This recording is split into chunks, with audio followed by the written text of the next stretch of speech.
নমস্কার হ্যালো বন্ধুরা, চলে আমার এলাম আবার নতুন ফ্যামিলি, দিনের ইউটিউব নতুন গল্প ফ্যামিলি। নিয়ে। তো এই দেখুন, এই আমার যে এখানে এক ভিডিওটা গাদা আমার জামা ডেইলি কাপড়, লাইফ তো এগুলো ভিডিওটা, আমাকে কাচতে হবে। এই পুরো সকালবেলায় জানেন ভিডিওটা কিন্তু যে গাদা আপনারা গাদা দেখতে শুধু পাবেন জামা কাপড় কাচতে হয়।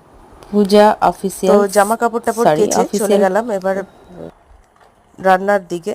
তো আজকে কি করব এখনো ঠিক করিনি। এখানে আছে কচু, বেগুন, পালং শাক, আর এখানে আছে মাছ। তো চলুন উনুনটা ধরিয়ে দিই। তো উনুনটা এখানে ধরিয়ে দিয়ে ভাতের হাঁড়িটা বসিয়ে দিয়েছি, পিছনে ডাল সিদ্ধ হয়েছে। আচ্ছা বলুন তো এটা কি? এখানে এখানে কি লেখা আছে? আরে চিনতে পারছেন না? তাল। এটাকে বলে তাল।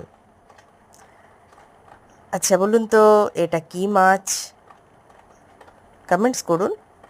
কমেন্টস করে আমাকে জানাবেন, যে দেখি বলতে পারেন নাকি যে এটা কি মাছ। দেখবো কতটা মাছ চেনেন আপনারা। তো চলুন মাছটাকে এবার কেটে নেওয়া যাক, বুঝলেন?